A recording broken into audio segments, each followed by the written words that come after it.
Sunshine State later this week. The Riley, we're wondering what will happen here, but we do know once it hits that warm Gulf water, that is like jet fuel for a hurricane. Absolutely. They are expecting rapid cyclogenesis with this system as it does move into the Gulf of Mexico by tonight and throughout the day on Tuesday.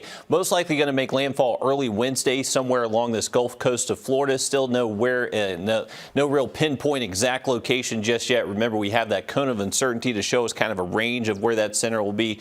So we are going to keep a close eye on that as it moves our way. Before I get into the details of Idalia, I cannot say this storm, folks. I am so sorry. Idalia.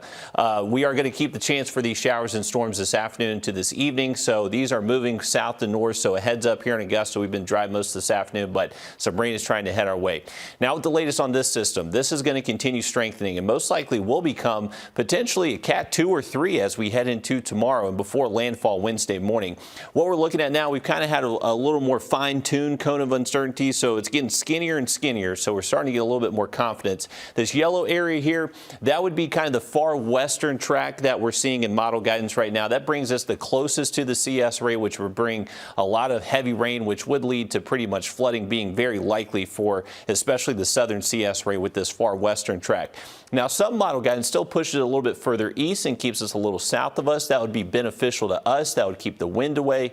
It would keep the really excessive rainfall away and not see quite as much of a flooding concern. So we're hoping for the eastern track, but right now it looks like we do have a good bet of seeing at least a couple inches of rain, possibly 3+ inches of rainfall for our southern counties. So that's currently where we have our first alert in effect. So that's where the moderate chances maybe for a few power outages combining with several inches of rainfall, possibly 40 to 50 mile per hour wind gusts.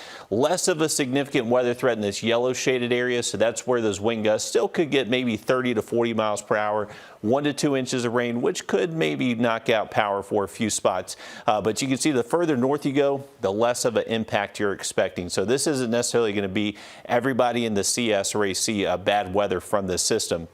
Take a look at how those rain totals really just cut off across the southern and eastern portions of the CSRA. So the closer you get to I-95, that's where those higher rain totals will be, 3-4+ inches of rainfall. For us here around Augusta, anywhere west of that, that's where those rain totals look to stay between 1 to 2. So we can manage 1 to 2 inches of rainfall. That necessarily wouldn't cause significant impacts for us. And remember, the wind threat from these systems, once they get over land, if they're really strong at landfall, they can still produce a wind threat. But right now, expecting those wind speeds to stay below tropical storm force for most of the CSRA.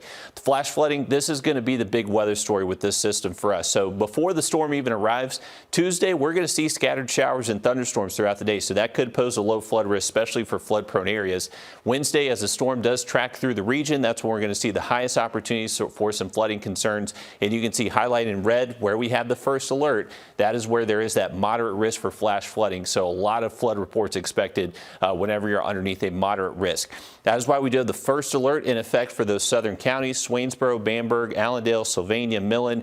That's where those rain totals will get over 3 inches potentially, and those wind gusts will be strongest, maybe up to 50. Here's the latest on our in-house model for what it's expecting over the next 48 hours. So tonight, stray shower possible. Tuesday morning, not too bad out there. The higher rain chances Tuesday, definitely into the afternoon, early evening. Wednesday morning, relatively dry, but as we get to lunchtime, that's when the storm's starting to get close to us. You can see our in-house model really keeping the worst of those impacts closer towards the coastline, and we're hoping for that to materialize. We're hoping for that type of forecast output because that would keep really the significant weather away from the entire CSRA. So that's what we're hoping for.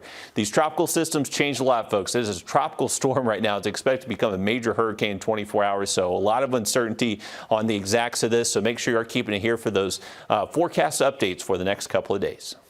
Riley, thanks a lot. You know, over the years, Roman